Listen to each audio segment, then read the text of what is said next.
بيكم في حلقة جديدة من بودكاست كلام كتير. كلنا بنختار شريك حياة خطأ، وكلنا بنختار إنسان يكون جنبنا وفي الآخر نلاقيه علاقة سامة. النهاردة معانا ومشرفنا دكتور أحمد علام، استشاري الصحة النفسية والعلاقات الأسرية. أهلا بحضرتك. أهلا بيك يا أستاذة هبة، وطبعا سعيد بوجودي مع حضرتك ومع السادة مشاهدينك الكرام. منورنا. ربنا يخليك يا رب. في البداية خلينا نختار شريك الحياة. إزاي أختار شريك الحياة؟ طبعا احنا عشان نختار شريك لحياتنا محتاجين نقول ايه ان مفيش مواصفات نقدر نقول عليها كده ان هي بتتقاس بالسنتي. يبقى لازم ده يبقى كذا عشان يبقى كذا، ولكن في خطوط عريضة بنمشي عليها. فانا عشان اختار شريك حياتي لازم يبقى متوافق معايا في بعض الامور، من ضمنها العمر ومن ضمنها المستوى المادي والمستوى التعليمي. كذلك لازم يكون أفكارنا ومعتقداتنا تجاه الأشياء الأساسية في الحياة تكون قريبة من بعض. كذلك طموحاتنا وأهدافنا لازم تكون برضو فيها توافق وفيها تناغم بيننا وبين بعض. مبقاش حد طموحه مثلا في حاجة والتاني مثلا بحب السفر لا ماليش في كده، نفسي أشتغل بره، لا مش هشتغل. حد تاني أفكارها مثلا، واحدة تيجي بتعمل دراسات عليا، بتعمل زوجها عايزة تبقى سيدة منزل أو ربة منزل. فإذا الطموح والأهداف لازم تكون قريبة من بعض، ولازم نتفق على ده من البداية عشان أقدر أختار شريك حياة صح. وكذلك طبعًا لازم يبقى في بيننا وبين بعض يعني على الأقل قدر من الألفة ومن نقول المشاعر الطيبة، والحب ممكن ييجي بعدين. يعني أنا ممكن أقول إن ده شريك حياتي اللي كل المواصفات اللي هو أو اللي أنا شايفاها فيه هي ده شريك الحياة، والّا أنا أبقى متعلقة بيه وخلاص؟ ما هو لازم يكون في برضه عملية انجذاب، ودي وده الشيء الأساسي اللي برضه بيبقى في الحياة. أنا باقول لأي حد هتيجي تتجوز أو تيجي تتجوزي، رُحنا القعدة الأولى أو التانية ما حصليش انجذاب للشخص، ما إمم. تتجوزوش. ليه؟ لأن الخطفة لازم تكون في أول مرة. واحد جاي يتجوز واحدة، الانجذاب اللي هو إيه يا دكتور معلش عشان انجذاب يعني حد يخطفني، عايز أبُص يعني له. أحس بالراحة، بمعنى أحس الراحة. بالراحة، عايز أبُص له، إمم. عايز أسمعه، عايز أتكلّم معاه، عايز أتعرّف عليه أكتر. دي إمم. كلّها نقدر نقول عليها هي عملية الانجذاب. وسؤال حضرتك جميل جدًا طبعًا، إن الناس ممكن تاخدها الكلمة بس على إطلاقها، إحنا كده وضّحناها. طيب هل الحب يكفي في الزواج تعرفي كام واحدة يا أستاذة هبة أو كام واحد كانوا بيحبّوا بعض وما كمّلوش؟ وفشلوا؟ فشلوا، أكيد كتير، أكيد في أعداد لكده. الحب لوحده ما يعني يكفيش. الحب لوحده مش لأ، كفاية. الحب كان في مسلسل زمان كنت باتفرّج عليه اسمه الحب وأشياء أخرى. لازم يبقى في الحب معاه الحاجات اللي إحنا قُلناها: التوافق، الاحترام، الأفكار الواحدة، إن إحنا يكون علاقتنا مع بعض علاقة فيها يعني إحنا حابين العلاقة بيننا وبين بعض، مش حد عايز حاجة والتاني مش عايزها. إمم. كذلك تعاملاتنا في البيت، تعاملاتنا مع الأبناء، كل الحاجات دي كلّها هي بتزوّد الحب. وهو الحب ده بداية وليس كل شيء. إمم. الحب ده يا إما يتكمّل عليه بحاجات تزوّده، يا إما يتاخد منّه الشوية اللي هو كان فيه، اللي كانوا فيه، فيبقى في الآخر الحصّالة بتاعتنا فاضية. يعني أنا لو باحب شخص من البداية وحابة إن أنا أرتبط بيه، هل هيفضل الحب ده والّا مع الوقت بقى والعِشرة والجواز الحب بيتحوّل؟ هتعملي إيه عشان يفضل الحب؟ هو ده السؤال. بيتحوّل. لو أنا ما عملتش حاجة آه. إيجابية تجاه هذا الحب، هيتحوّل لبعد كده إنه يبقى عادي. أنا لسه من قريب حد يعني يمكن امبارح 2 مثلًا، واحدة بتحب واحد جدًا وبعدين لقت منّه تصرفات كل شوية ب ب كانت بتقول لي أنا ما اقدرش أستغنى عنه من فترة. جاية مثلًا امبارح بعدها بفترة بتقول لي أنا حاسة إنه ما بقاش فارق معايا. إيه إمم. اللي حصل؟ لإن كانت بتشتكي من تصرفاته السلبية مرّة، في مرّة، في مرّة، هو خلاص خلّاها بت ت تُصاب بالإحباط واليأس من علاقتها بيه، فبالتالي ما بقاش فارق معاها. فإذًا الحب يا أزوّده يا إما أنقّصه. إيه اللي هيزوّده؟ التعاملات اللي إحنا قُلنا عليها، اللي فيها المشاعر، وفيها الوِد، وفيها العلاقات المتساوية بيننا وبين إمم. بعض، وفيها إن إحنا ما ندخّلش بعض في أزمات وفي مشكلات طول الوقت. دي تزوّد الحب، أمّا العكس يقلّله. إحنا بيبقى في فترة تعارُف اللي هي قبل الخطوبة، آه، وفي خطوبة وبعدين جواز. طبعًا. طيب إحنا دلوقتي لمّا بنتعرّف ببعض، إيه الحاجات اللي إحنا بنتلاشاها أو بنخبّيها أو ما بنورّيهاش للشخص التاني وبعد كده بنُقع فيها؟ لأ، هو مش إيه الحاجات، هو المفروض إن إحنا نظهر للشخص التاني حياتنا كلّها، آه. نظهر له شخصيتنا كلّها. إحنا كُنّا كون إننا بنخبّي هذه الأشياء إمم. ساعة التعارف، وساعة عشان الخطوبة. أبان إن أنا جميل، أمور، آه. باعمل كل حاجة حلوة. صح، عشان اسمها بنتجمّل آه. لبعض. وممكن نقول اسم يعني الصريح، بنكدب على بعض، بننصب نصب عاطفي. أنا سميتها النصب العاطفي. بانصب على حد مش هاخد منّه فلوس، أنا باخد إمم، منّه عاطفة. طب هيحصل إيه؟ بعد ما تتكشف الأمور الأشخاص هيلاقوا لأ، مش هو ده اللي أنا كنت عايزاه، مش إمم، هو ده اللي أنا كنت فاهمة إن هو يعمل كده، ما كنتش فاكرها كده، ما كنتش فاكراها كده. زمان كان ممكن نقول كده ونتحمّل. النهارده مع ازدياد حالات الطلاق والمشكلات، الناس بقت ممكن تقول لك خلاص مش هاكمّل، هاتطلّق، أو إمم. نعمل مشكلة لبعض، أو ما نعيشش مع بعض حياة سعيدة. طب ده أنا ليه من الأول كده؟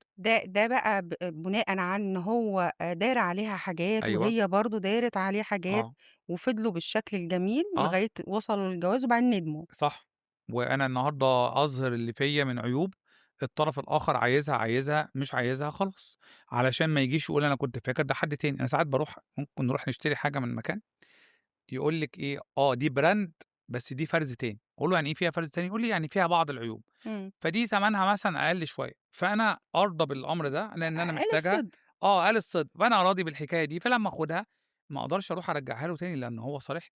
طب لو عملنا العكس، إمم. هو ادّاهاني وما وأنا قاليش اكتشفت. وأنا اكتشفت، هاروح أرجّعها له مش هيقدر يتكلّم معايا وأقول إمم. له أنا مش عايزها وخُدها أهي وادّيني فلوسي، يبقى أنا رجّعت إيه، العلاقات برضه نفس الكلام، هاروح أقول أنا مش عايز العلاقة دي، مش هاكمّل فيها. طب إيه الوقت المناسب؟ يعني كل مثلًا الناس كان زمان يقول لك إيه، اقعد سنة، سنتين، دلوقتي عايزين سرعة، عايزين نتجوز بسرعة، فما بنعرفش ال ما بنعرفش بعض، ما تمام، بنلحقش.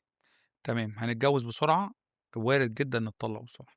آه. يعني يعني ما نقولش إن أنت الجواز على السريع. الأقل ممكن أقعد يعني خطوبة قد إيه مثلًا؟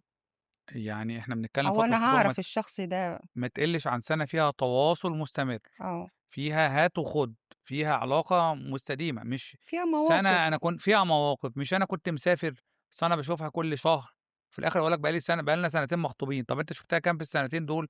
عدد مرات يُعَد على صوابع الإيد أو الإيدين، إمم. يبقى أنا كده ما عرفناش بعض كويس. فبالتالي دي علاقة. النهارده في حاجات كتيرة بنيجي نشتريها بس، نشتري حاجة في حياتنا ممكن ألِف مرّة و2 و3 عشان أشتري حاجة في بيتي. طَب أنا بقى علاقة زوجية وأسرية ما تستاهلش منّي إن أنا آخُد شوية وقت، آخُد وقتي في التفكير وفي التعرُّف على هذا الشخص. كل الأشخاص ممكن تبقى مُبهرة في أول الأمر، إمم. المشكلة بعد كده. وده دايمًا بنلاقيه. صح، أي طب حاجة. هل الفلوس أو الماديات كفيلة للحب وللجواز والعلاقات؟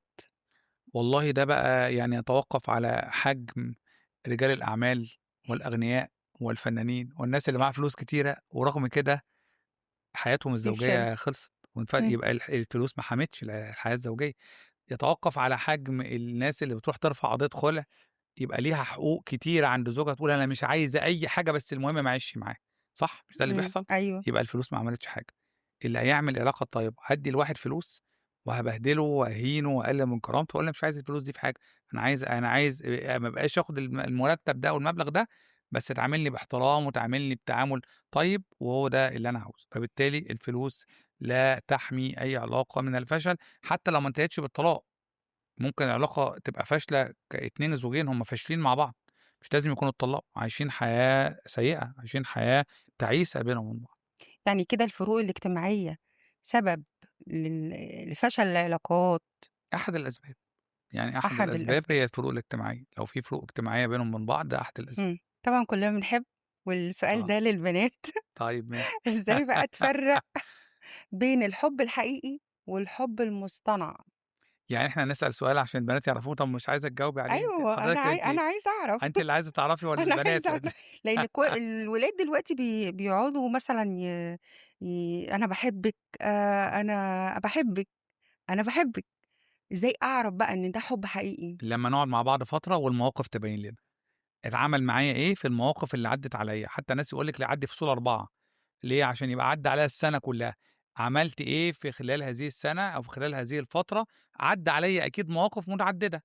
طيب المواقف دي الحُب كلام والّا الحُب أفعال؟ الحُب الاتنين، عشان ما حدّش يقول لي طب لأ هو أفعال. ممكن يبقى استغلال عاطفي؟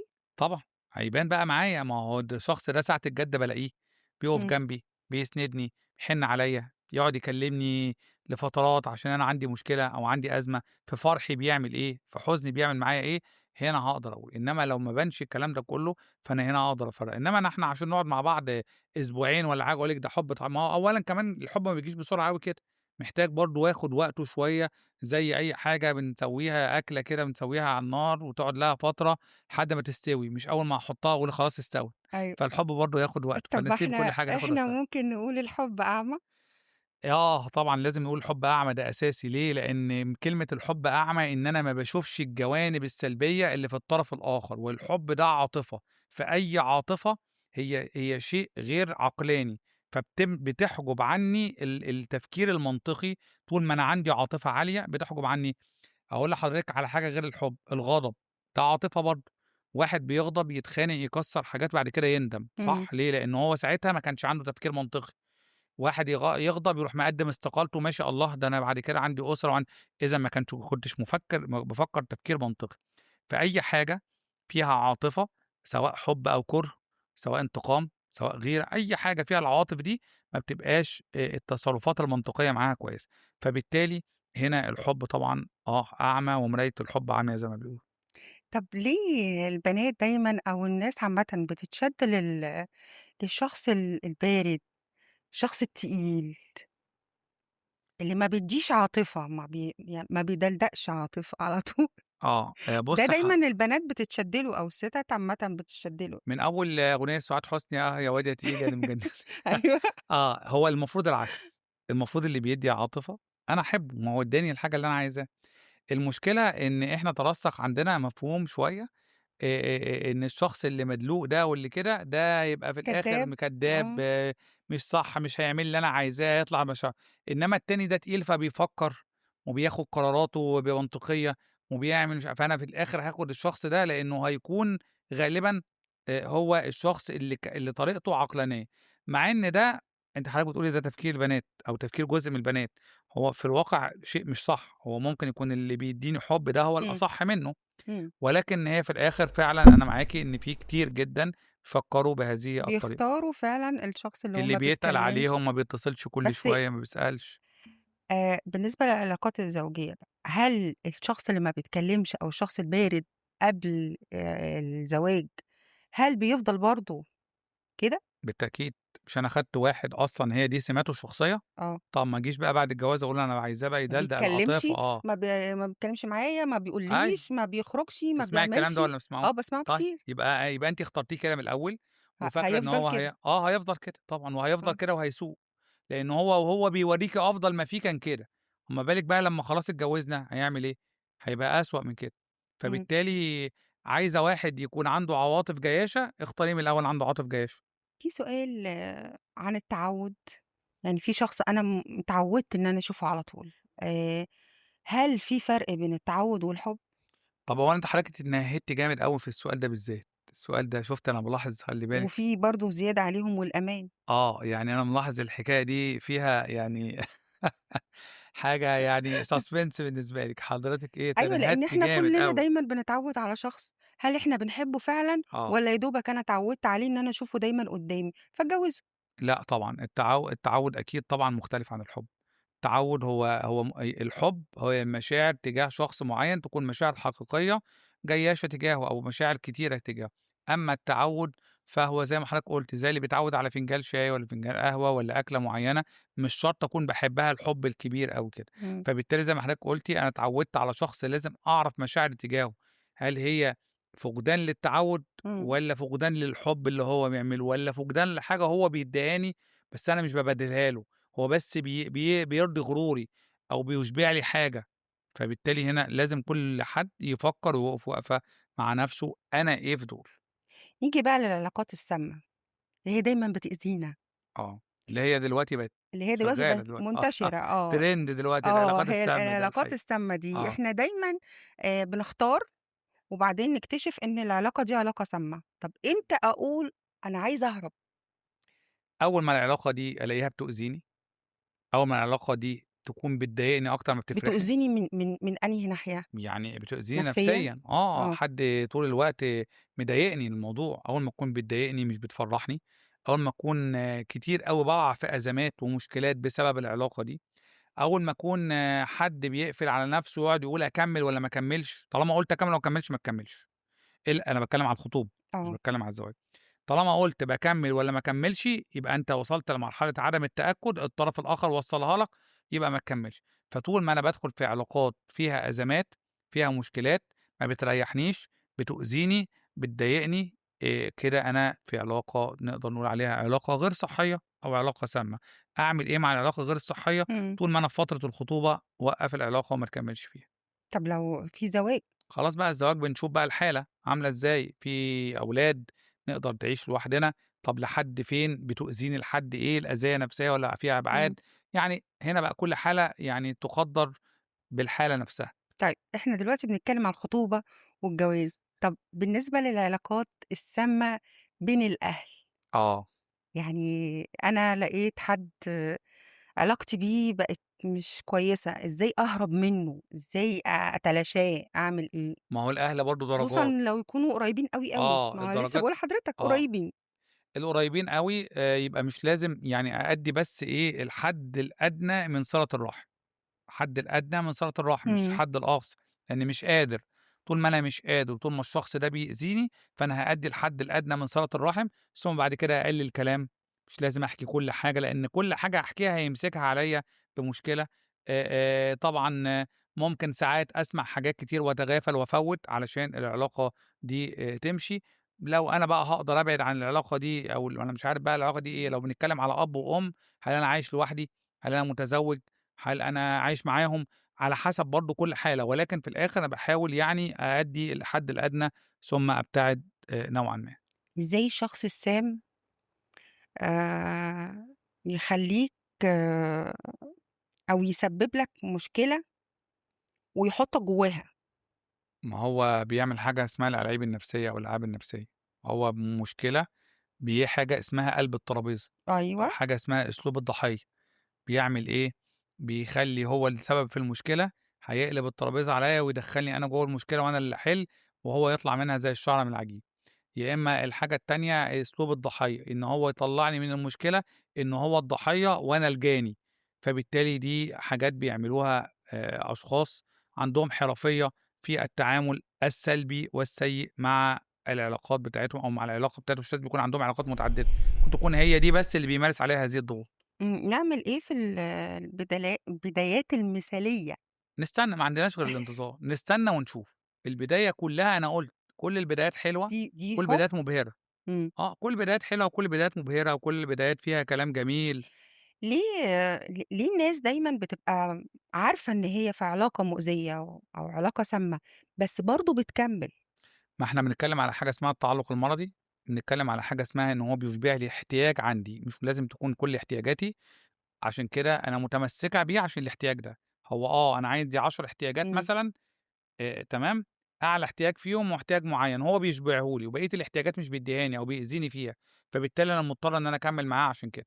فهي العلاقة بتخاف من السامة الوحدة يعني إن هي ممكن تكون الشخص حاجة ده زي أنا كده، اتعلّقت أديكِ قُلتِ بيه لحضرتك احتياج. وممكن يسيبني؟ ممكن ده احتياج، باخاف من الوحدة عشان خايف عشان حصل لي آثار منها أو حصل لي مشكلات أو شُفت منها أشياء سيئة، فبالتالي ده نوع من أنواع الاحتياج، فهو موجود معايا، طب لو سِبته أبقى لوحدي. طب احتياج تاني، آآ خارجة من أزمة، تمام، إمم. وهو واقف جنبي وداعمني رغم إن هو علاقة سلبية أو علاقة سامة زي ما حضرتك بتقولي أو غير صحية، ولكن هو في الآخر موجود في حياتي أوقات بيشيل عني حاجة ويضايقني ويزعّق إمم. بس هو بيعمل الحتّة دي، فعلى الأقل محتاجاه الفترة دي مش قادر أسيبه، مش هتبقى أزمتين، أزمة مثلًا واحدة والدتها اتوفت، والدها بقت لوحدها، ولادها سابوها، أيًا كان، أو راجل برضه اتحط في هذا الموقف. والّا ممكن تخاف مثلًا إن هي تبدأ من جديد أو ده تعيد علاقة جديدة ده من برضه الأول؟ أحد الأنواع، ممكن أكون خايف من العلاقة، فهافضل إمم. متمسك بالمبدأ اللي نعرفه أحسن من اللي ما نعرفوش، فبالتالي عشان كده بنتمسك بعلاقة سامة. هل الناس فعلًا بتتغيّر بالحب؟ أكيد الحب دافع، الحب تغيُّر، والحب عطاء، والحب استمرارية، الحب بيقدر يصنع المعجزات زي ما بيقولوا، لإن أنا عشان حبيت واحدة ممكن أعمل عشانها حاجات كتيرة جدًا ما كنتش ممكن أعملها قبل كده، عشان حبيت واحدة ممكن أغيّر من نفسي ومن شخصيتي سلوكي ومن سلوكي عشان خاطرها، وهي كمان عشان حبِّت هذا الشخص هتتنازل عن بعض الأمور، مش حاجة وحشة بس عشان تفضل معاه، هتغيّر من شخصيتها، هتغيّر من سلوكياتها. فبالتالي الحب يصنع المعجزات زي ما حضرتك قُلتِ. طب إمتى يبقى إهانة للنفس؟ لمّا يكون التنازلات دي فيها تنازل عن الكبرياء وعن الكرامة، عن الاحترام الذات، عن القيم الأساسية اللي أنا عايش بيها ومتربي عليها. إمتى أتعافى منها؟ لمّا أبطّل أفكّر فيها، لمّا أبطّل أفكّر في الأذية، ولمّا أبطّل أفكّر في الذكريات الجميلة، فأنا كده شِبه تعافيت. بنشكرك جدًا دكتور أحمد، عفوًا، الله كانت يخلّيكِ. فقرة لذيذة وجميلة جدًا، وحضرتك نورتنا، ويا ريت نتمنى إن حضرتك تكون معانا شرّفني كذا وسعدني، وأنا مرة. اللي كنت سعيد مع حضرتك وأسئلتِك الجميلة والإعداد الرائع. فطبعًا وباشكر طبعًا يعني التصوير الجميل، الأستوديو اللي إحنا قاعدين فيه حاجة يعني جميلة جدًا، فبالتالي أنا باشكر حضرتك على هذه الاستضافة الرائعة. شكرًا لحضرتك. شكرًا جزيلًا. وبكده تكون خلصت حلقتنا من بودكاست كلام كتير، أشوفكم في حلقة جاية تانية إن شاء الله.